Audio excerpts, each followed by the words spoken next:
Goyal and Arnab. No, you can't mislead. Okay, one second. Mr. Soos will complete his remark now. Arnab, Mr. Goyal is on record that the BJP supports a larger package than the existing food security bill. That's point number one. Are we discussing point the food security bill? No, why is the Congress obsessed with the food security bill? Inflation. No, it seems the Congress party's favorite subject is the food security bill. No, 1 second. I am asking you today. Mr. Soos, allow me. Mr. Soos, 1 second. You see, let's get our facts right. I am asking you about the vegetable security bill, the onion security bill, the milk security bill, and I am asking you to answer the mother who cannot afford milk for her child anymore, because the rate of increase of milk has got 1 second, from 2 to 5, over 5%, which means the percentage rate at which milk prices have gone up compared to year on year have gone up by 100%. I am asking you to answer that mother who and the person running a household who cannot afford vegetables, milk, and onions. That your prime minister, your prime minister said, no, allow me to complete, Mr. Soos. Your prime minister said in January that we need to take solid steps to ease the inflation on price rise. I am asking you tonight, where are the solid steps? Answer me. Let me tell you. Where are the solid steps? I will tell you. Yeah. You know, because I was going into this, Arnab, just if you indulge me for just 1 minute, I was initially going to give you a sense of why in this country there has been some persistent inflation of, food prices. But I'm not going to go there, because then you're going to say that you're now talking about pro-poor policies and other things. So I'm not going to talk about that. I will answer you on this particular thing as to what are we doing or what have we done that is going to bring down inflation. No, I'm saying, I've said today, but the headline is, I say, stop your sniping. You see, 1 second. You see, you have your favorite subjects. You have your favorite subjects. I say, stop the sniping. Why doesn't Rahul Gandhi come on a debate? Let's have an open debate. Let Rahul Gandhi debate the subject. Let Rahul Gandhi debate the subject with Mr. Modi, with anyone.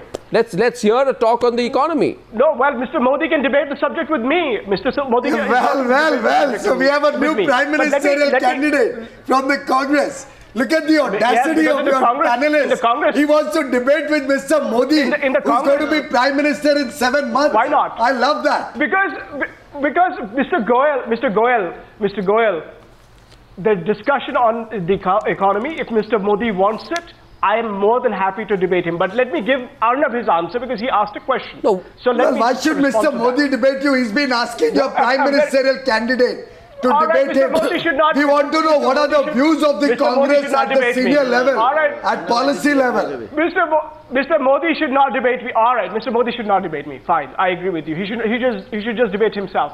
He should debate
deficit to lines are 5%. Lines are jammed. Who brought the fiscal deficit on this country? Let's Who brought all this agony on this country? Your government. I'm happy to.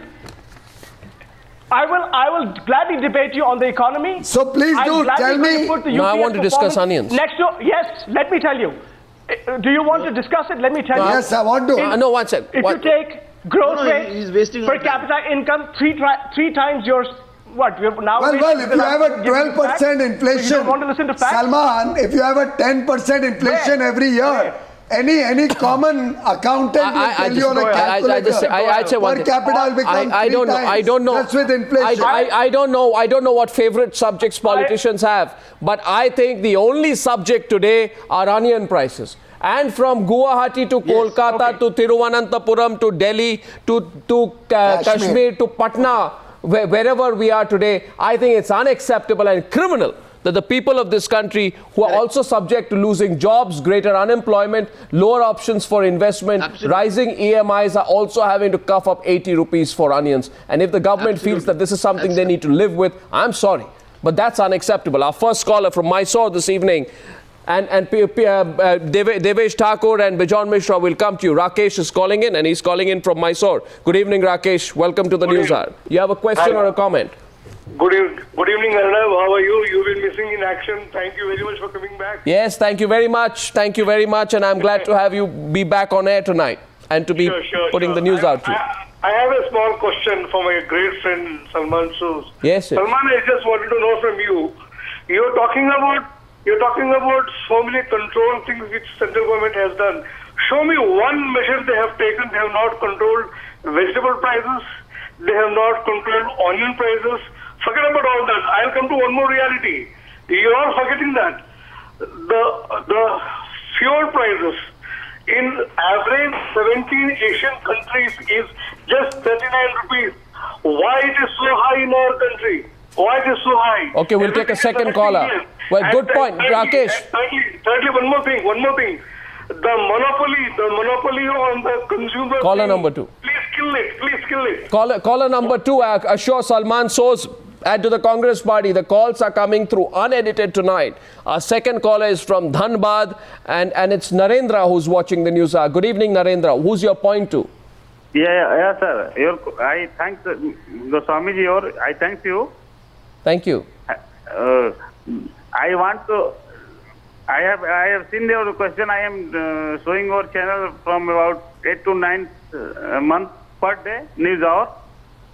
But I am showing the face of Mr. Salman Soos that your question is very good, that it is secularism or the common person. But what's the range of the as a onion, as a this? I think that they will talk on this. That will be better for all the Indians. So the question there goes. It's a very relevant question.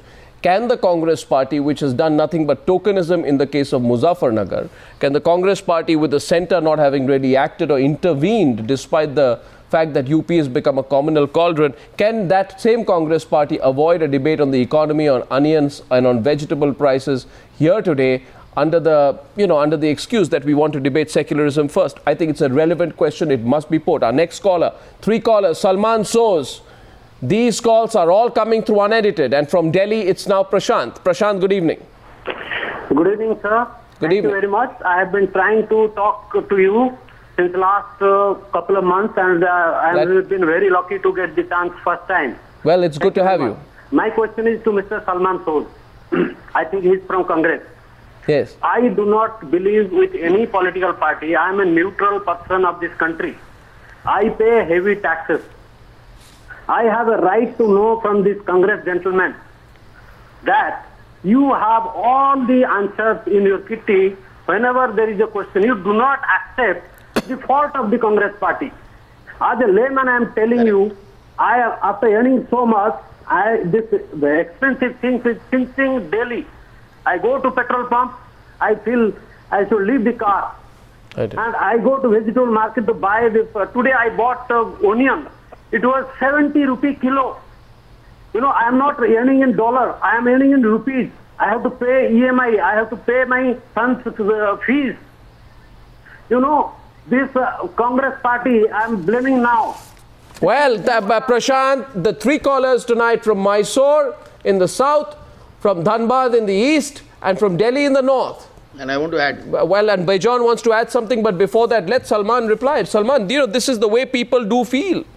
And no amount of, trying to do this maneuvering on the fiscal deficit as an answer or blaming global factors all the time is working among the people. And who's responsible for the fiscal deficit or current account deficit going down to this depth? They after all got a current account surplus when they came into power 9 years ago. Where did that surplus become a 4.8% minus? I will, Mr. Goyal, I'm happy to respond to you and to compare UPA versus NDA anytime, but I think the callers asked for certain responses, so out of respect, let's talk to them. One of the callers talked about, I think, who referred to me as a good friend as well, talked about, fuel prices, for example, as being inflationary. We have to remember that in 2004, a barrel of crude oil, which is the basic kind of building block for what we get at the gas station or the petrol station, was $34 to a barrel. Right now, the same barrel costs about $110. No, but where are you getting the onions from? I think that. How does that explain onion prices? No, wait a second. What about onion prices? I will tell you. Well, crude oil is not refined into onions, is it? No. It is not. It is not refined into onions. But what happens is that when a major part of your imports, which is oil, gets more expensive, that feeds into the economy. Are you seriously saying that onion prices are up because of crude prices globally? No. What I'm saying is you couldn't when be you saying have transportation issues. No. Of course. Look, Arnab, either you are an expert in economics, or I am a student of economics. No, I'm because, just. I'm no expert. I'm another suffering middle class Indian. No. But Arnab, your rhetoric might be for fun TV. But there are real lives that are affected by price rise. You mean this is fun TV, Arnab? Let's educate. Is inflation onion prices fun TV? I think solid lies coming on television, fun TV over here. I want to ask. Common man wants answers. He doesn't look at this as fun TV. I now ask you, Salman. Because I'm trying to respond. Salman, only amusing things, Salman, by your arguments. You let me respond. No. Salman, I am trying to explain to people. I'm trying to explain to people sitting at home as to what is going on. Yes, and why prices can rise. There are lots of different factors. By the way, do you think for a moment that I want to come in. Do you think for a moment that any incumbent government would just willy-nilly just decide that let inflation go up and we don't care? Because certainly not. Look, but you're doing it. Yes, that is what you don't know your economics, Salman bhai. First of all, sort out your supply side, supply chain. You cannot just do monetary policy, keep increasing interest rates and kill India's story and hope that inflation will sort itself out. That's 50-year-old, 70-year-old theory. Mr. Goyal, let me textbook economics will not feed the hungry man. What did you do? I'll tell you what we did. Yes, I'll tell you what we did. Supply chain improvement. I'll tell you what we did. When the BJP-led NDA was in power, we got inflation down from 9% to 4%. You inherited a legacy of 4% from us, which you have taken up to double digit for the last 4 years. One second, let me respond. Now I'll come. He's misleading the public, Arnab. Oil prices tripled in our regime of 6 years. You want to debate? You want to debate the performance of the UPA with the NDA? Or anyone from your party, including your Neta, can come and debate it, and I'd be happy to answer point by point. Salman Soz, Bijon Mishra coming. The one thing I cannot fathom is that you are what you're saying you cannot believe in. I am absolutely convinced that you cannot believe in it. No, you cannot. And your government, this whole excuse. Because one second. All right. What is the reason for the inflation? Please,